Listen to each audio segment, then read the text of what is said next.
Until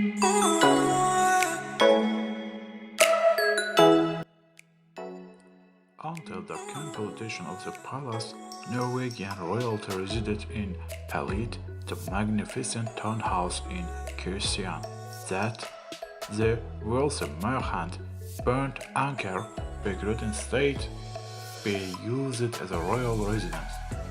During the last years of the union with Denmark, Palit was used by the viceroys of Norway, and in 1814 by the first king of independent Norway, Christian Frederick. King Charles John of the House of Bernadotte resided there as a crown prince and later as king during his frequent visits to his Norwegian capital. Construction. Charles John chose the site for the permanent Royal Palace on the western side of Kristian in 1821 and commissioned the official and inexperienced architect, Danish-born Hans Lindstad, to design the building. The parliament approved the stipulated cost of 150 $50 to be financed by the sale of government bonds. Work on the site started in 1824 and on 1 October 1925 Charles John laid down the foundation stone beneath the altar of the future palace chapel. Lindstad original planned of a building of only 2 stories with projecting wings on both sides of the main facade.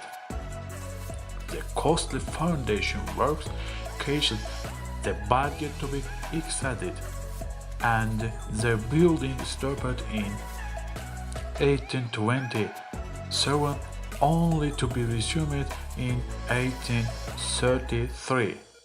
In the meantime, the Storting refused additional grants as a demonstration against the king's unpopular efforts to establish a closer union between his 2 kingdoms. The Royal Palace Chapel. The Royal Palace contains its own chapel, concentrated in 1844. The Church of Norway is responsible for the religious services taking place there.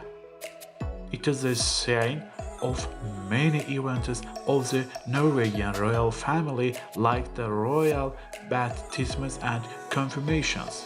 There are also concerts of church music and chamber music. The Bernadotte dynasty. King Charles John never had the pleasure of residing in his palace before he died in 1844, and its first occupants were his son Oscar I and his queen Joseph. It was soon found that the royal family needed a more spacious residence, and the wings facing the garden were extended. Before the official inauguration in 1849, the temporary colonnade that had been exited in 1833 was reintroduced. The next pretended kings, Charles IV and Oscar II, continued to use the royal palace in Kristian, but spent most of their time in Stockholm.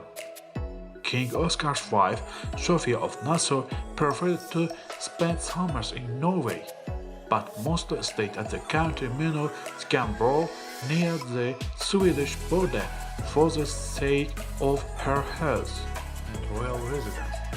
The Bernadotte dynasty resigned their Norwegian throne in 1905 and was succeeded by Prince Carl of Denmark, who took the name of Haakon VII when he accepted his election as king of completely independent Norway.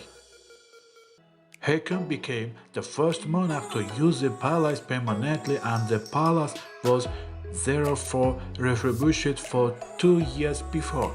He, Queen Maud, and Crown Prince Olav cloth moving. King Haakon would be the first monarch to greet the children's parade on the palace balcony during the Norwegian Construction Day celebration in Oslo. Modernization and public access. During the reign and residence of King Olav V from 1954 to 1991, there was little funds for renovation, something the poorly built original structure direly needed. King Olav would therefore mostly reside at Skaugum and the Bygdøy royal estate, but relocated to palace in 1968, when he gave a Skaugum estate as a wedding gift to his son, Crown Prince Harald, and his bride, Crown Princess Sonja. The palace, like all royal residences in Norway, is guarded by His Majesty the King's Guard, the Royal Guards. Since public tours began in 2022, the general public has been able to view and appreciate the renovation and splendor that the palace now boasts. The daily changing of the guards has also become a popular tourist attraction in recent years. The Palace Park. The Palace Park is surrounding public park, one of the largest parks of the capital of Norway. The Queen Sonja Art Stable. Mine article The Queen Sonja Art Stable in 2018, the former palace stables were renovated and converted into a multi-purpose art venue which was named Dronning Sonja Kanstal. The building will be used as an art gallery, museum and concert hall and is now open to the public.